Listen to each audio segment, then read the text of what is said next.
Alright, so I'm going to be demonstrating what I've learned in this class. The first part of it is to bring up the command prompts and explain what commands are and why we use them. So commands are a bunch of different tools that we can use to navigate the system and change different settings, such as this one right here, and creating a directory like we learned in class. We also have clean mgr, which actually opens up this here for me, which is the disk cleanup. I can use it to clean up the file systems, and also other prompts like date. It just basically allows you to change system settings at a administrator level, so you can actually go through and have more control of your software. ipconfig allows you to pull up the IP configuration for it. We also have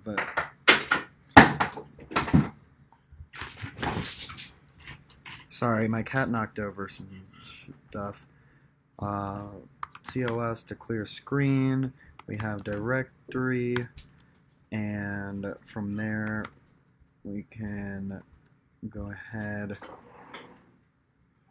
access the CD. And so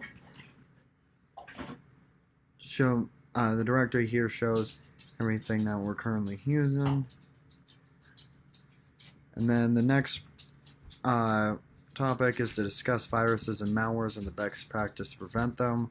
So viruses quite literally attach onto strips of data and different programs and infects them in the computer. And the goal of a virus oftentimes is to just infect as much as it can, relay that code. It is a strip of code that lays dormant until until activated, and then attaches itself to an application and corrupts the application and injects it with the virus.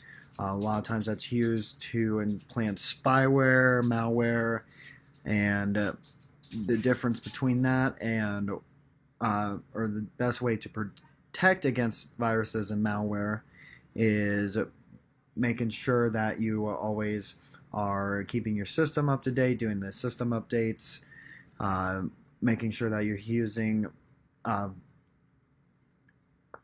the anti-malware protection on your computer, making sure that you keep your caches clear, passwords rotated, and and on as far as server levels goes, making sure that you take extra precautions during any patches. The next prompt is to demonstrate the navigating of the GUI and using commands in Windows 10. So GUI is down here. You can use it to open some system information.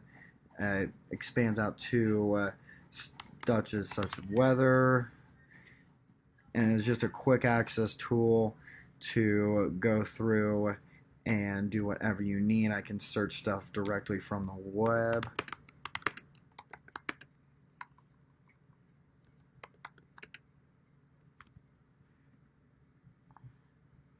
And we'll pull up directly from the web.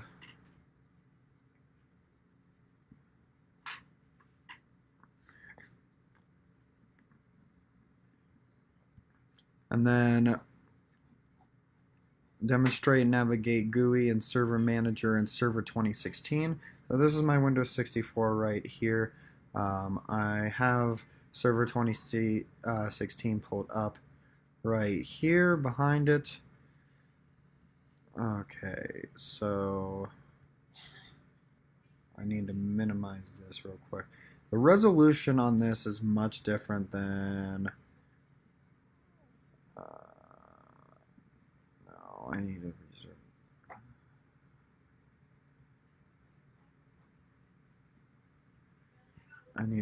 Okay.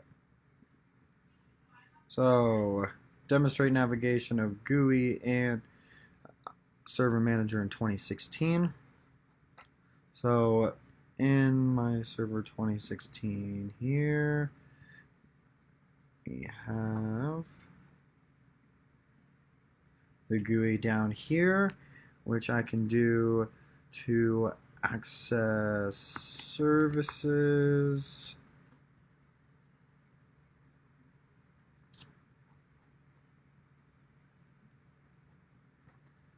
And bring that straight up and drag that over here. I can also go into the server manager here.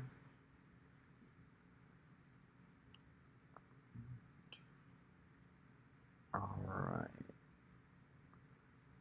And then define local and user groups. So local users are anything stored on the computer itself, anybody who is making any direct change on it. So my local users are going to be on my local server. So this is the current computer I have. That is my local user. And these are all the services that I have. And then explain permissions and how to change them.